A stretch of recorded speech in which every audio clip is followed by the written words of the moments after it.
മഴവിൽ അർമാദം. ടിക്കറ്റുകൾക്കായി സന്ദർശിക്കൂ QKerala.com. നമ്മൾ പരസ്പരം ആലോചിച്ചതുകൊണ്ടോ അഭിപ്രായ പ്രകടനങ്ങൾ നടത്തിയോണ്ടോ ഒന്നും ഒരു കാര്യമില്ല.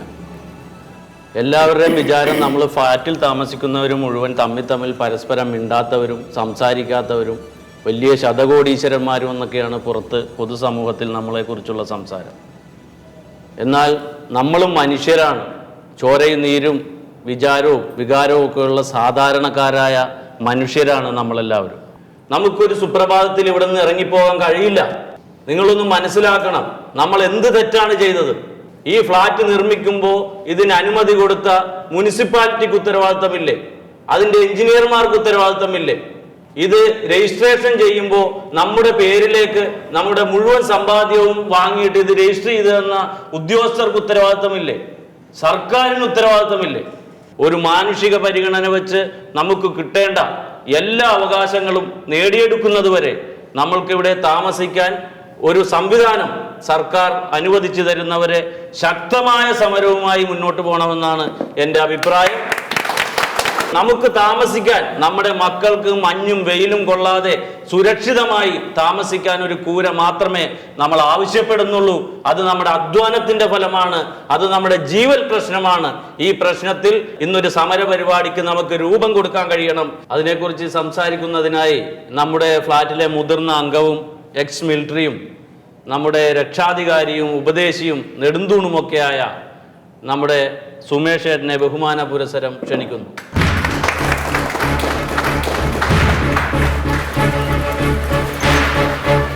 പ്രിയ സുഹൃത്തുക്കളെ, ഒരു യുദ്ധസമാനമായ ഒരു അന്തരീക്ഷമാണ് നമുക്കിപ്പോൾ ഇവിടെ ഉള്ളത്. ഞാൻ ഒരുപാട് യുദ്ധത്തിൽ പങ്കെടുത്തവനാണ്. പക്ഷെ ഇന്നും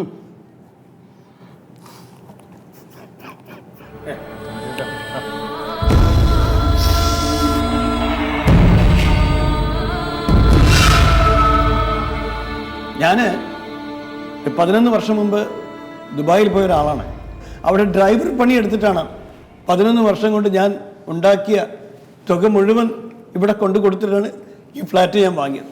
അതിന് പുറമെ നാട്ടിലുള്ള എൻ്റെ വീടും പറമ്പും വിറ്റു. ഇവളുടെ കമ്പനിയിൽ സ്വർണ്ണങ്ങൾ എടുത്തിട്ട് വിറ്റ്, എന്നിട്ടൊക്കെയാണ് ഇങ്ങനെയൊരു ഫ്ലാറ്റ് വാങ്ങിയത്. എനിക്കിനി വേറെ വീടില്ല. ഇനിയുള്ള ജീവിതം ഇവിടെ ആവണമെന്ന് ആഗ്രഹിച്ച് വന്നവരായാണ്. അപ്പം നമ്മളെല്ലാവരും ഒറ്റക്കെട്ടായി നിൽക്കണം. നിങ്ങളെല്ലാവരുടെയും വിഷമം എനിക്കറിയാം. അതുകൊണ്ട് നമ്മുടെ ക്യാപ്റ്റൻ പറഞ്ഞതുപോലെ ഒരു യുദ്ധമാണ് നടക്കാൻ പോകുന്നതെങ്കിൽ നമ്മളെല്ലാവരും ശക്തമായിട്ട് ആ യുദ്ധത്തിൽ പങ്കെടുക്കണം. നമ്മൾ ആരും ഇവിടെ നിന്ന് ഇറങ്ങില്ല.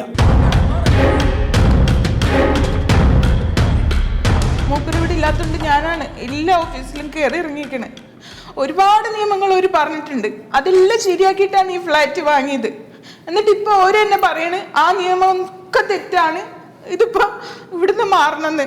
ഇപ്പൊ നിങ്ങൾക്ക് തന്നെ അറിയാലോ, നമ്മൾ ഉറങ്ങിക്കിടന്ന സമയത്താണ് ഇവിടുത്തെ കറണ്ട് വന്ന് കട്ട് ചെയ്തത്, ഗ്യാസ് കട്ട് ചെയ്ത്, വെള്ളം കട്ട് ചെയ്ത്. ഇതൊന്നുമില്ലാതെ നമ്മളെങ്ങനെ ജീവിക്കുക? ഇപ്പൊ നമ്മളെന്തോ മനുഷ്യന്മാരല്ല, എന്തോ തീവ്രവാദികളോട് നമ്മളോട് പെരുമാറുന്ന പോലെയാണ് പെരുമാറുന്നത്. നമ്മള് തീവ്രവാദികളാണ്? അല്ലല്ലോ, ഈ നാട്ടിൽ ജീവിക്കുന്ന ആൾക്കാർ തന്നെയല്ലേ. അപ്പൊ നമ്മളെല്ലാം ഒറ്റക്കെട്ടായിട്ട് നിന്നിട്ട് ഇവിടുന്ന് പോവില്ല. ഞാൻ എന്തായാലും ഇവിടുന്ന് പോവില്ല.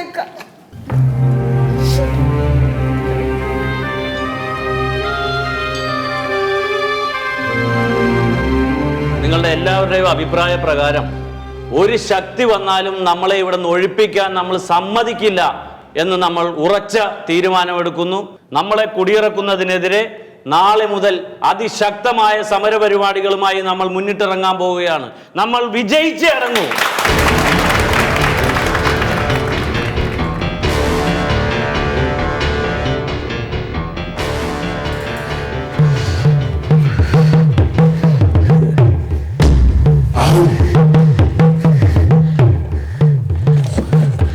എന്തിനാ ഫയലെടുക്കുന്നത്? എന്താ ഞാൻ ചെയ്യേണ്ടത്? പിടുത്തം കിട്ടല്ലേ എനിക്ക്. ഉണ്ണേ, ഉണ്ണേ, ഞാൻ എവിടെ പോയി കിടക്കാൻ? ഉണ്ണേ, ഒന്ന് കിടോ സാറേ. ഞാനേ വേർക്കുന്നുണ്ടല്ലോ, എന്ത് പറ്റി? ഡോക്ടറെ പോണാ? അല്ല, വെള്ളത്തിന് കക്കൂസ് പോണാ? വെള്ളം വെച്ചേ. എന്താ അടി അടി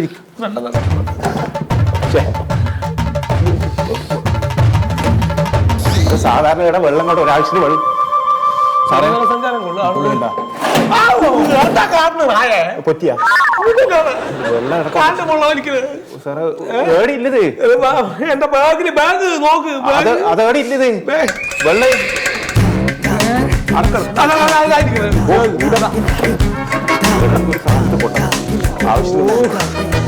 എന്നാ സഞ്ചാരം എടുക്കുന്നത് എനിക്കറിയില്ല ആശുപത്രി പോണ വേണ്ട അയ്യോ 3-4 ഉണ്ടല്ലേ ഒരു 2 എടുത്തോട്ടെ നായേ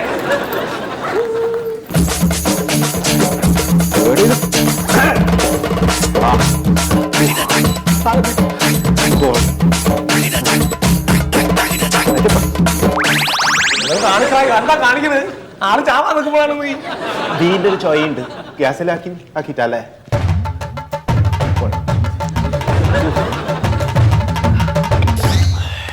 വേണ നല്ലോണം വെള്ളം കുടിക്കും ഇനി മതി നല്ലോണം വെള്ളം കുടിക്കും എന്താ ചെയ്യേണ്ടതെന്ന് എനിക്ക് അറിയില്ല ഞാൻ സ്വപ്നം കണ്ടോല്ലേ എന്ത് സുപ്രീം കോടതിയിൽ നിന്ന് എന്നെ ക്വസ്റ്റ്യൻ ചെയ്യാൻ വിളിപ്പിച്ചിരിക്കുകയാണ് എന്താ ചിരിക്കുന്നത് സുപ്രീം കോടതിക്ക് പരൽമീനും മത്തിക്കുഞ്ഞൊന്നും പോരാ വലിയ സ്രാവ് തന്നെ വേണം നമ്മളുണ്ടാക്കിയ അപരാധത്തിൽ ആ പാവം ചീഫ് സെക്രട്ടറി കോടതിയിൽ പോയി സമാധാനം പറഞ്ഞോളും എന്നാലും എനിക്ക് എന്താ ചെയ്യേണ്ടതെന്ന് പിടുത്തം കിട്ടില്ല ഇതെന്തിനാ ഇതൊക്കെ തുറന്നു നോക്കാം വെച്ച് ടെൻഷൻ ഇരിക്കണ്ട ആളുകൾ ഓരോരുത്തരും ഇങ്ങനെ കാശ് അടക്കടക്കാക്കി കൊണ്ടുവന്നപ്പോൾ മേടിച്ച് വെച്ചു പേരപ്പണി നടക്കല്ലേ എന്താ ചെയ്യേണ്ടതെന്ന് എനിക്കും അറിയില്ലല്ലോ ഇപ്പൊ എന്താ ചെയ്യേണ്ടതെന്ന് അറിയില്ല ശരിക്കും തലവേദന എടുക്കുന്നുണ്ടാ തലവേദന അല്ല എന്താ ഞാൻ ചെയ്യാ ഓ ഈ ജോലി പോകുന്ന എന്റെ പേടിപ്പോഴേ സാറ് ചെറിയ ചെറിയ കാര്യത്തിന് വേണ്ടി പേടിക്കണ്ട പേടിക്കാൻ വേണ്ടി വലിയ വലിയ കാര്യം വരുന്നുണ്ടല്ലോ എന്താ അത് സാറിന്റെ സ്വത്ത് കണ്ടു കിട്ടുന്നത് ജയിലിൽ പോകുന്നത് പിന്നെ ഗോതമ്പുണ്ട തിന്നത് ഇതൊക്കെ സംഭവിക്കണ കാര്യം എന്നാ നീ പറഞ്ഞത് അത്രക്ക് ദ്രോഹം ചെയ്തിട്ടുണ്ടല്ലോ എന്താണ്ടാ നീ പറഞ്ഞു എനിക്കൊന്നും പിടുത്തം കിട്ടണില്ല സ്വസ്ഥത കിട്ടണില്ല എനിക്ക് ഒരു കാര്യം സാറേ ഒരു ടെൻഷൻ വിട് വരുന്നത് വരും ഉറപ്പ് വരും പറഞ്ഞത് നീ പറഞ്ഞതൊക്കെ അല്ലേ എങ്ങനെ പിന്നെ സമാധാനമായിട്ട് ഇരിക്കുന്നത് നാട്ടുകാർ മൊത്തം ഇവറ്റകൾക്ക് അറിയില്ല ഇതൊക്കെ അനധികൃതമായിട്ടുള്ള സ്ഥലമാണ് ഗവൺമെന്റ് കാശ് കൊണ്ടുവന്ന് നടത്തിയിട്ടല്ലേ സാധനങ്ങള് ഇപ്പൊ ഞാനെന്ത് ചെയ്തിരിക്കുന്നു അപ്പൊ അവര് വലിയ മാന്യന്മാര് ഇതൊക്കെ ചെയ്തവരാണ് കുറ്റക്കാര് എനിക്ക് അറിയില്ല ഉണ്ണിയെ ഞാൻ ലീവ് കൊടുത്താലോ എന്താ ഞാൻ ചെയ്യേണ്ടത് പിടുത്തം കിട്ടണില്ല ഇരിക്കാൻ പരങ്ങും കിട്ടണില്ല സാറാടി ഇരിക്കുക സമാധാനം ഇനിയിപ്പോ നമുക്ക് വേണമെങ്കിലേ വേറൊരു കാര്യം ചെയ്ത് നോക്കിയാലോ ഇതിന്റെ ഇപ്പോ ഈ പേപ്പേഴ്സ് ഒക്കെ തന്നതേ കത്തിച്ച് കളയാൻ പറ്റില്ലല്ലോ അല്ല അങ്ങനെ പറ്റുക അല്ലേ ഇതൊക്കെ അവരുടെ കയ്യിലുണ്ടാവും അതിന്റെ കോപ്പിയൊക്കെ മറക്കില്ല നിങ്ങൾ എന്നീ പറഞ്ഞുകൊണ്ടിരിക്കുന്നത് മനസ്സിലാവുന്നില്ല എന്താന്ന് എനിക്ക് മനസ്സിലായിട്ടല്ല വെറുതെ വായ തോന്നിയത് പറയാണ് സമാധാനം കിട്ടാനായിട്ട് നീ പോയിക്കോന്നാല് ഒന്നുമില്ല അയ്യോ